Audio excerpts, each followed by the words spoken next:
राधे राधे। आप सभी का दिन शुभ और मंगलमय हो। आज दिनांक है 7 नवंबर और दिन है शुक्रवार और आज है मार्गशीर्ष मास के कृष्ण पक्ष का दूसरा दिन और आज द्वितीय तिथि सुबह 11:05 तक रहेगी। इसके बाद में तृतीया तिथि प्रारंभ हो जाएगी। आइए अब सुनते हैं मार्गशीर्ष मास महात्म के दूसरे दिन का अध्याय। पहले सुनिए सीता नितनेम की कथा। ये कहानी सीता माता कहती थी और भगवान श्री राम इस कहानी को बड़े मन से सुना करते थे। एक दिन भगवान श्री राम को किसी काम के लिए बाहर जाना पड़ा। तो सीता माता कहने लगी कि भगवान मेरा तो 12 वर्ष का नितनेम है, अब आप बाहर जाएंगे तो मैं अपनी कहानी किसे सुनाऊंगी। तब भगवान श्री राम ने कहा कि तुम कुएं की पाल पर जाकर बैठ जाना और वहां पर जो भी औरतें पानी भरने आएंगी उन्हें अपनी कहानी सुना देना। सीता माता भगवान की बात मानकर कुएं की पाल पर जाकर बैठ गई। तब एक स्त्री पानी भरने आई। उसने रेशम की जरी की साड़ी पहन रखी थी और सोने का घड़ा ले रखा था। सीता माता ने उसे देखा तो कहा कि बहन मेरा 12 वर्ष का नितनेम सुन लो। पर वह स्त्री बोली कि मैं तुम्हारा नितनेम अगर सुनने बैठूंगी ना तो मुझे तो घर जाने में देर हो जाएगी और फिर मेरी सास मुझसे झगड़ा करेगी। इसलिए उसने कहानी नहीं सुनी और वह पानी भरकर चली गई। घर जाते ही उसकी रेशम जरी की साड़ी फट गई। सोने का घड़ा मिट्टी के घड़े में बदल गया। सास ने जब उसे इस हाल में देखा तो पूछा कि यह किसका दोष अपने सिर पर लेकर आ गई है। बहू ने कहा कि माँ जी कुएं पर एक औरत बैठी थी, उसने कहानी सुनने के लिए कहा लेकिन मैंने नहीं सुनी जिसका ये फल मिला है। बहू की बात सुनकर अगले दिन वही साड़ी और घड़ा लेकर सास कुएं की पाल पर गई। सास को वहीं पर माता सीता बैठी मिली। तो माता सीता ने कहा कि बहन मेरी कहानी सुन लीजिए। सास बोली कि एक बार छोड़ मैं तो 4 बार कहानी सुन लूंगी। तब माता सीता ने कहानी कहना शुरू किया। राम आए, लक्ष्मण आए, देश के पुजारी आए, नित्य नेम का नेम लाए, आओ राम बैठो राम, तपी रसोई जियो राम, माखन मिश्री खाओ राम, दूध बताशा पियो राम, सूत के पल का मोठो राम, शाल दुशाला पोठो राम, शाल दुशाला ओढ़ो राम, जब बोलूं जब राम ही राम, राम सवारे सबके काम, खाली घर भंडार भरेंगे, सबका बेड़ा पार करेंगे, श्री राम जय जय राम। कहानी सुनकर सास बोली कि बहन कहानी तो बहुत अच्छी लगी। अब कहानी सुनकर सास अपने घर चली आई तो उसकी साड़ी फिर से रेशम जरी की बन गई और उसका मिट्टी का घड़ा सोने के घड़े में फिर से बदल गया। तब बहू कहने लगी सासू माँ आपने ये सब कैसे किया। सास ने कहा बहू तू तो दोष लगाकर आई थी और अब मैं दोष मिटाकर आ रही हूँ। बहू ने फिर पूछा कि माँ जी वह कुएं वाली स्त्री कौन है। सास बोली कि वह तो सीता माता थी, वे पुराने से नया कर देती हैं, खाली घर में भंडार भर देती हैं, वह लक्ष्मी जी का वास भी घर में कर देती हैं, आदमी की जो इच्छा हो उसे भी पूरा कर देती हैं। सास की बात सुनकर बहू बोली कि माँ जी ऐसी कहानी तो आप मुझे भी सुना दो। सास बोली कि ठीक है तुम भी सुन लो। फिर सास ने कहानी शुरू की। राम आए, लक्ष्मण आए, देश के पुजारी आए, नित्य नेम का नेम लाए, आओ राम बैठो राम, तपी रसोई जियो राम, माखन मिश्री खाओ राम, दूध बताशा पियो राम, सूत के पल का मोठो राम, शाल दुशाला पोठो राम, शाल दुशाला ओढ़ो राम, जब बोलूं जब राम ही राम, राम सवारे सबके काम, खाली घर भंडार भरेंगे, सबका बेड़ा पार करेंगे, श्री राम जय राम। कहानी सुनकर बहू कहने लगी माँ जी कहानी तो बहुत अच्छी है। तब सास ने कहा ठीक है अब से हम इस कहानी को रोज कहा करेंगे। अब सास बहू रोज सवेरे उठती, नहाती धोती और पूजा करने के बाद नितनेम की सीता माता की कहानी कहती। एक दिन उनके यहाँ एक पड़ोसन औरत आई। बोली कि बहन जरा सी आग दे दो। तो वह बोली आग तो हमने अभी तक जलाई ही नहीं। पड़ोसन ने कहा कि तुम सुबह 4 बजे से उठकर क्या कर रही हो जो अब तक तुमने आग नहीं जलाई।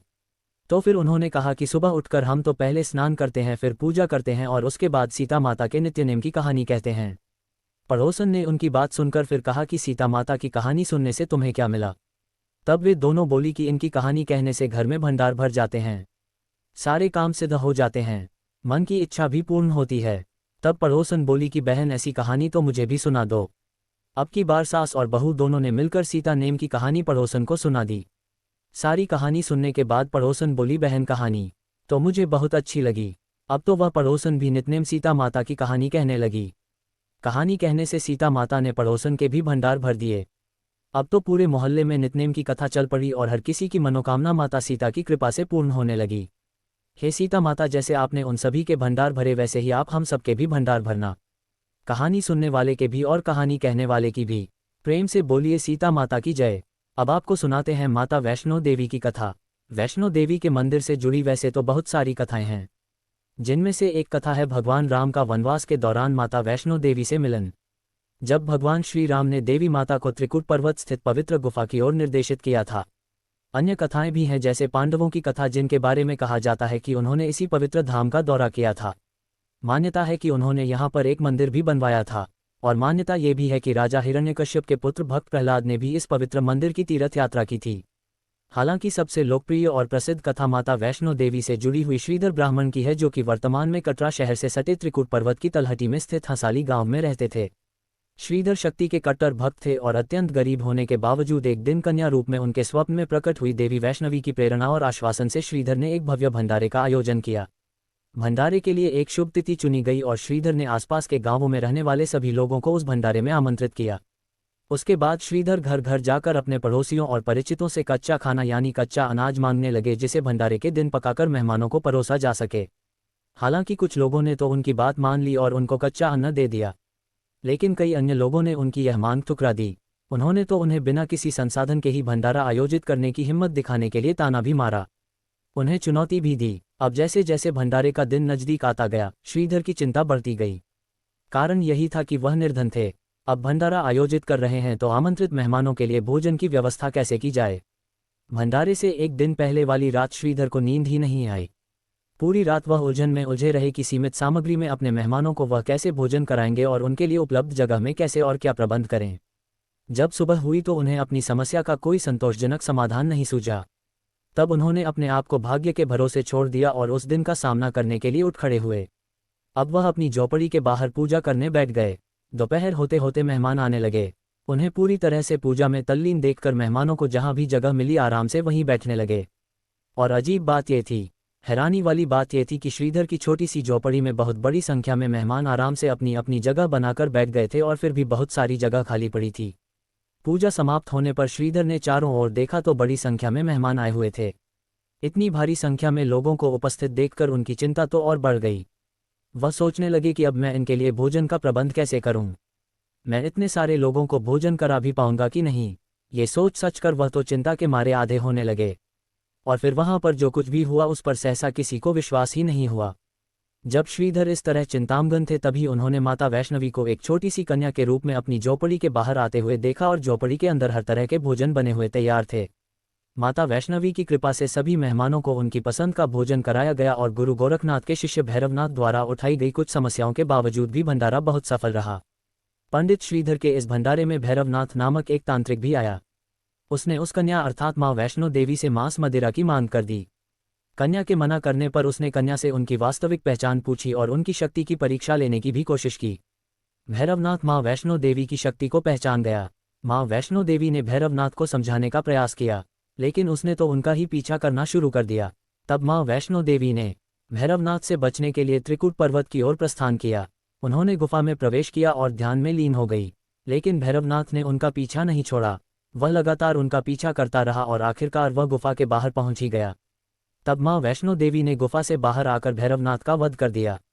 मरते समय भैरवनाथ ने क्षमा याचना की और मां ने उसे मोक्ष प्रदान कर दिया। कहा कि जो भी भक्त मेरे दर्शन करने के लिए आएगा वह तुम्हारे भी दर्शन करेगा, तभी उसकी पूजा लगेगी, तभी उसे तीर्थ यात्रा का पूर्ण फल प्राप्त होगा। भैरवनाथ का सिर भैरव घाटी में गिरा, जहां आज भैरवनाथ का मंदिर स्थित है। फिर मां वैष्णो देवी ने श्रीधर पंडित को भी दर्शन दिए और उन्हें आशीर्वाद दिया कि उनकी भक्ति और श्रद्धा की चर्चा युगों युगों तक होगी। मां ने श्रीधर को संतान प्राप्ति का आशीर्वाद भी दिया और कहा कि तुम्हारे वंशज ही मेरी पूजा अर्चना करते रहेंगे। श्रीधर पंडित के घर में मां की कृपा से सुख और समृद्धि का वास हो गया। पंडित श्रीधर जी और माता वैष्णो देवी की यह कथा न केवल उनकी भक्ति और आस्था की कहानी है, बल्कि यह माता के चमत्कारिक शक्तियों और उनके भक्तों के प्रति अनंत प्रेम का भी प्रतीक है, और जो हमें सिखाती है कि सच्ची भक्ति और विश्वास से सभी कठिनाइयां दूर हो सकती हैं और देवी की कृपा से असंभव भी संभव हो सकता है। इस प्रकार हम सभी ने मां वैष्णो देवी की कथा सुनी। सभी प्रेम से बोलिए मां वैष्णो देवी की जय। अब सुनिए आज का महात्म्य।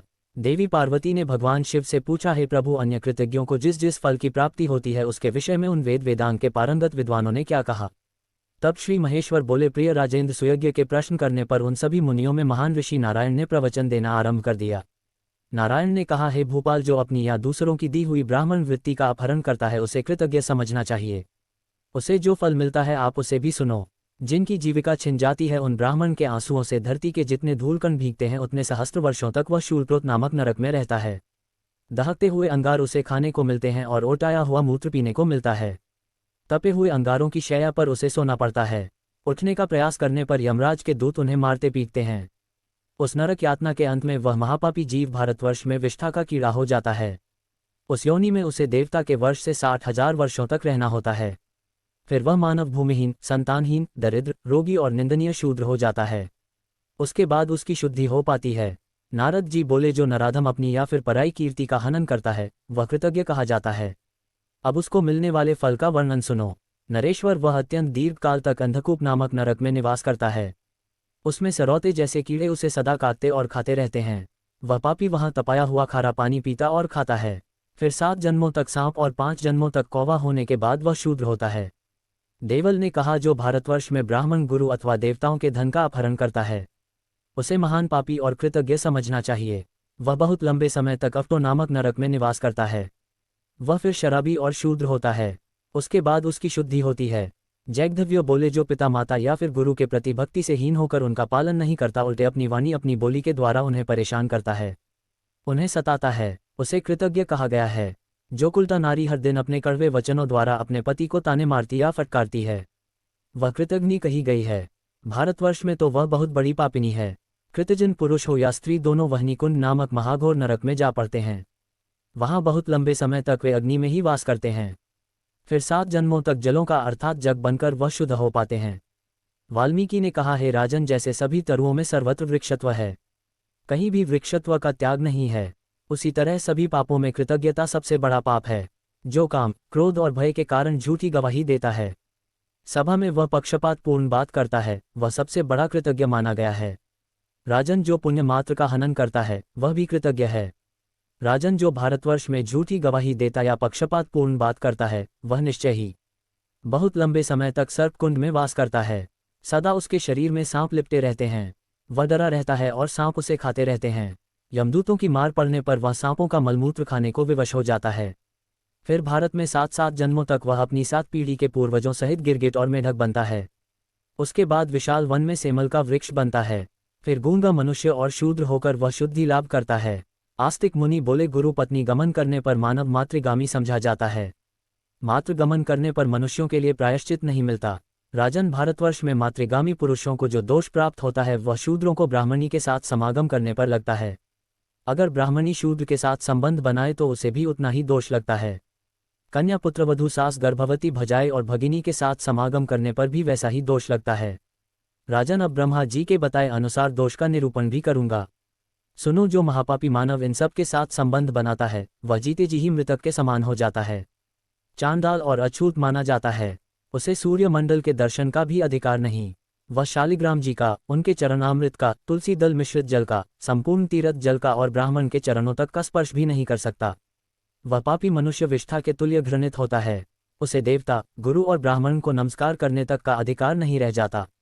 उसका जल मूत्र से भी अधिक अपवित्र होता है। भारतवर्ष में पृथ्वी उसके भार से दब जाती है। वह उसके बोझ को ढोने में असमर्थ हो जाती है। बेटी बेचने वाले पापी की तरह गुरु पत्नी गामी के पाप से भी सारा देश पापी हो जाता है। उसके स्पर्श से, उसके साथ बात करने से, सोने से, एक स्थान में रहने और साथ साथ भोजन करने से मनुष्यों को भी पाप लगता है। वह कुंभी पाक में निवास करता है। वहां उसे दिन रात अविराम गति से चक्री की तरह घूमना पड़ता है। वह आग की लपटों से जलता हुआ उस नरक में यमदूतों द्वारा पीटा जाता है। इस प्रकार वह महापापी हर दिन नरक की यातना भोगता है। घोर प्राकृतिक महाप्रलय बीतने पर जब पुनः सृष्टि का आरंभ होता है तो वह फिर वैसा ही हो जाता है। नरक यातना के बाद हजारों वर्षों तक उसे विष्ठा का कीड़ा होना पड़ता है। इसके बाद वह पत्नीहीन, नपुंसक और चांडाल हो जाता है। फिर 7 जन्मों तक गलित कोढ़ से युक्त शूद्र और नपुंसक होना पड़ता है। इसके बाद वह अंधा कोढ़ी और नपुंसक ब्राह्मण होता है। फिर 7 जन्म धारण करने के पश्चात उस महापापी की शुद्धि हो पाती है। मुनि बोले, इस प्रकार हमने शास्त्र के अनुसार सब बातें बताई। राजन, तुम इन विप्रवर को प्रणाम करो जिन्होंने तुम्हें श्राप दिया है और निश्चय ही इन्हें अपने घर को लौटाकर वापस ले चलो। वहां यत्नपूर्वक ब्राह्मण देवता का पूजन करके इनका आशीर्वाद ग्रहण करो। महाराज, इसके बाद शीघ्र ही वन को जाओ और तपस्या करो। ब्राह्मण के श्राप से मुक्ति मिलने पर फिर यहाँ वापस आ जाओगे। पार्वती जी ऐसा कहकर सभी मुनि देवता, राजा और बंधु वर्ग तुरंत ही अपने अपने स्थान को चले गए। देवी पार्वती ने पूछा, हे प्रभु, मुनि समूहों के चले जाने पर मनुष्यों के कर्मफल का वर्णन सुनने के बाद ब्रह्म शाप से विवल हुए राजा सुयज्ञ ने फिर क्या किया? अतिथि ब्राह्मण ने भी क्या किया जिन्होंने राजा को श्राप दिया था? क्या वे लौटकर राजा के घर में गए या नहीं, ये बताने की भी कृपा कीजिए। तब महादेव जी कहने लगे, प्रिय मुनि समूहों के चले जाने पर वे शापग्रस्त नरेश धर्मात्मा पुरोहित वशिष्ठ जी की आज्ञा से भूतल पर ब्राह्मण के दोनों चरणों में दंड की भांति गिर पड़े। फिर उन श्रेष्ठ ब्राह्मण ने क्रोध छोड़कर उन्हें शुभ आशीर्वाद दिया। उन कृपामूर्ति ब्राह्मण को क्रोध छोड़कर मुस्कुराते हुए देखकर राजा सुयज्ञ ने अपनी आंखों से आंसू बहाते हुए दोनों हाथ जोड़ लिए और अत्यंत विनम्र भाव से आत्मसमर्पण करते हुए उनसे उनका परिचय पूछा। राजा की बात सुनकर वे मुनिश्रेष्ठ हंसने लगे। उन्होंने मेरे दिए हुए सर्व दुर्लभ परम तत्व का उन्हें उपदेश दिया। वह अतिथि ब्राह्मण बोले, ब्रह्मा जी के पुत्र मरीच हैं। उनके पुत्र स्वयं कश्यप जी हैं। राजन, कश्यप जी के प्रायः सभी पुत्र मनोवांछित देव भाव को प्राप्त हुए हैं। उनमें त्वष्टा बड़े ज्ञानी हुए।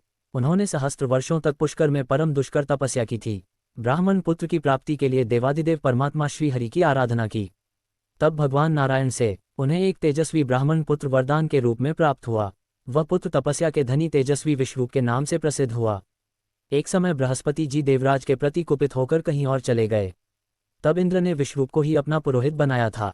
विश्वरूप के माताम दैत्य थे, अतः वे देवताओं के यज्ञ में दैत्यों के लिए भी घी की आहुति देने लगे। जब देवराज को इस बात का पता चला तो उन्होंने अपनी माता की आज्ञा लेकर ब्राह्मण विश्वरूप के मस्तक काट डाले। नरेश्वर विश्वरूप के पुत्र विरूप हुए, जो कि मेरे पिता हैं। मैं उनका पुत्र सुतपा हूँ। मेरा काश्यप गोत्र है और मैं वैरागी ब्राह्मण हूँ। महादेव जी मेरे गुरु हैं। उन्होंने ही मुझे विद्या, ज्ञान और मंत्र दिए हुए हैं। प्रकृति से परवर्ती सर्वात्मा भगवान कृष्ण मेरे इष्ट देव हैं। मैं उन्हीं के चरण कमलों का चिंतन करता हूँ। और सुनो राजन, मुझे संपत्ति के लिए भी कोई इच्छा नहीं है। राधावल्लभ श्री कृष्ण मुझे सालोक्य, सारोप्य और सामीप्य नामक मोक्ष देते हैं, परंतु मैं उनकी कल्याणमयी सेवा के सिवा दूसरी कोई वस्तु लेता ही नहीं हूँ। ब्रह्मत्व और अमृतत्व को भी मैं जल में दिखाई देने वाले प्रतिबिंब की तरह मिथ्या मानता हूँ। राजन, भक्ति के अलावा सब कुछ मिथ्या भ्रम मात्र है, नश्वर है। इंद्र, मनु या सूर्य का पद भी जल में खींची गई रेखा के समान ही मिथ्या है। मैं उसे सत्य नहीं मानता। फिर राजा के पद को भला कौन गिनता है? राजन, तुम्हारे यज्ञ में मुनियों का आगमन सुनकर मेरे मन में भी वहां आने की इच्छा हुई थी। मैंने तुम्हें विष्णु भक्त की प्राप्ति कराने के लिए ही यहाँ पर आने का निश्चय किया था। इस समय मैंने तुम पर केवल अनुग्रह किया, तुम्हें श्राप नहीं दिया। तुम एक भयानक गहरे भवसागर में गिर गए थे, मैंने तो बस तुम्हारा उद्धार किया है। केवल जलमय तीर्थ ही तीर्थ नहीं है, भगवान के भक्त भी तीर्थ समान होते हैं। मिट्टी और पत्थर की प्रतिमा रूप देवता ही देवता नहीं है, भगवान के भक्त भी देवता होते हैं। जलमय तीर्थ और मिट्टी पत्थर के देवता मनुष्य को दीर्घ काल में पवित्र करते हैं। बहुत देर से उनकी शुद्धि होती है, परंतु श्री कृष्ण भक्त दर्शन देने के साथ ही पवित्र कर देते हैं। राजन, निकलो इस घर से, दे दो राज अपने पुत्रों को। वत्स, अपनी साध्वी पत्नी की रक्षा का भार अपने बेटे को सौंपकर शीघ्र ही वन को चलो। राजन, ब्रह्मा जी से लेकर कीट पर्यंत सब कुछ मिथ्या ही है। जो सबके ईश्वर हैं, उन परमात्मा राधा वल्लभ श्री कृष्ण का भजन करो, वे ध्यान से बड़ी आसानी से मिल जाएंगे। ब्रह्मा, विष्णु और शिव आदि के लिए भी उनकी आराधना बड़ी कठिन है। राजन, 7 स्वर्गलोक, 7 द्वीपों सहित पृथ्वी, पर्वत और समुद्रों सहित 7 पाताल, इन समस्त लोकों सहित जो ब्रह्मांड है वह अंडे के आकार में जल पर तैर रहा है। प्रत्येक ब्रह्मांड में ब्रह्मा, विष्णु और शिव आदि रहते हैं। देवता, मनुष्य, नाग, गंधर्व और राक्षस आदि निवास करते हैं। राजन, पाताल से लेकर ब्रह्मलोक तक जो अंड है यही ब्रह्मा जी का कृत्रिम ब्रह्मांड है। ये जल में शयन करने वाले शतरुद्र विराट विष्णु जी के नाभि कमल पर उसी तरह विराजमान है जैसे कमल की कर्णिका में बीज रहा करता है। इस प्रकार सुविस्तृत जलशया पर शयन करने वाले वे प्राकृत महायोगी क्षत्र विराट विष्णु भी प्रकृति से परवर्ती ईश्वर सर्वात्मा कालेश्वर श्री कृष्ण का ही ध्यान करते हैं। उनका आधार है महाविष्णु का विस्तृत रोमकूप। महाविष्णु के अनंत रोमकूपों में से प्रत्येक में ऐसे ऐसे ब्रह्मांड स्थित हैं। महाविष्णु के शरीर में असंख्य रोम है और उन रोमकूपों में असंख्य ब्रह्मांड हैं। ये सब परम दुर्लभ महाज्ञान तुम्हें बताया गया है। गुरुदेव शिव ने ये ज्ञान मुझे दिया था, इसे तो तुमने सुन लिया, अब और क्या सुनना चाहते हो? इसके बाद राजा सुयज्ञ ने उन ब्राह्मण से जो कुछ भी सुनने का आग्रह किया उसका वर्णन आप आने वाले अध्याय में सुनिएगा। मिलते हैं जल्द एक नए अध्याय के साथ, तब तक के लिए स्वस्थ रहें, मस्त रहें और अपने माता पिता का ख्याल रखें। राधे राधे।